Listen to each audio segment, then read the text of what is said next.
अस्सलाम वालेकुम व्यूअर्स। उम्मीद करती हूँ कि आप सब ईमान और सेहत की बेहतरीन हालतों में हो। आज की वीडियो चेंजिंग चाइल्ड बिहेवियर एक सीरीज ऑफ वीडियो का हिस्सा है जिसमें हम एवरीडे पेरेंटिंग एबीसी थ्योरी को डिस्कस कर रहे हैं। ए एंटीसीडेंट्स, बी बिहेवियर और सी कॉन्सिक्वेंसेस। ए और बी को लास्ट वीडियोस में डिस्कस किया गया है।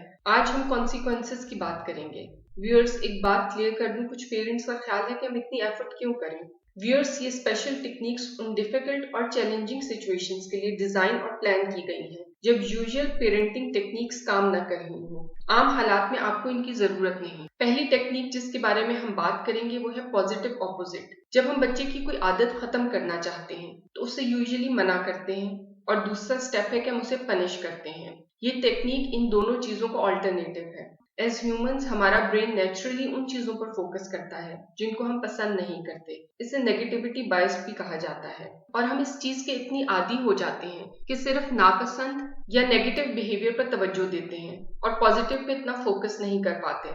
मिसाल के तौर पर, अगर बच्चे अच्छे तरीके से खेल रहे हैं, बेस्ट बिहेवियर शो कर रहे हैं, तो ज्यादातर हम इंटरफेयर नहीं करते, उनको अप्रिशिएट नहीं करते। लेकिन जैसे ही कोई कन्फ्लिक्ट हो हम फौरन जंप इन करते हैं और पनिश करते हैं या डांट डपट की जाती है। पॉजिटिव ऑपोजिट टेक्निक में हमें अपने इस नेगेटिव बायसनेस के अगेंस्ट जाना होगा। सबसे पहले एक बिहेवियर आइडेंटिफाई करें और उसे सिलेक्ट करें जो आप अपने बच्चे में खत्म करना चाहते हैं या उसे तब्दील करना चाहते हैं। सेकेंड पार्ट है आइडेंटिफाई द ऑपोजिट बिहेवियर। वो बिहेवियर जो आप चाहते हैं कि करंट बिहेवियर को रिप्लेस करे।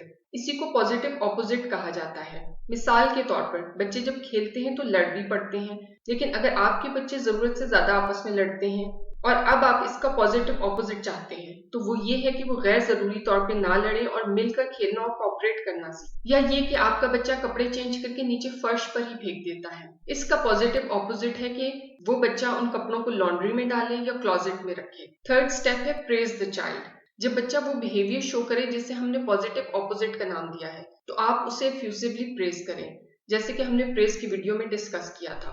मिसाल के तौर पर, जब बच्चे खेल रहे हों और कोऑपरेट कर रहे हों तो लड़ाई का इंतजार ना कीजिए, पहले ही इंटरवीन कीजिए, उन्हें स्पेशल प्रेज दीजिए और इस सब को प्रैक्टिस कीजिए 3 से 4 बार वीक में। इस तरह पॉजिटिव बिहेवियर नेगेटिव को रिप्लेस करेगा।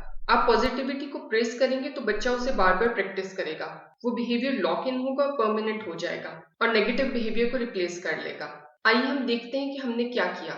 सबसे पहले एक बिहेवियर सिलेक्ट किया, फिर उस बिहेवियर का ऑपोजिट आइडेंटिफाई किया, उस ऑपोजिट बिहेवियर को प्रेस किया, उसे रिपीट किया 3 से 4 बार एक हफ्ते में, उसे चंद हफ्तों तक प्रैक्टिस किया और इसके बाद जब पॉजिटिव बिहेवियर परमानेंट हो गया तो हमने इस प्रैक्टिस को ड्रॉप कर दिया। व्यूअर्स, मैं दुआ गो हूँ कि जो जिम्मेदारियां बतौर वालिदैन हमारे ऊपर डाली गई हैं, अल्लाह बारी ताला हमें तौफीक दे कि हम उनको एहसन तरीके से पूरा कर सकें। कमेंट्स और फीडबैक से जरूर आगाह कीजिएगा। अगर आपने चैनल अभी तक सब्सक्राइब नहीं किया तो काइंडली कर लीजिए। दुआओं के साथ इजाजत।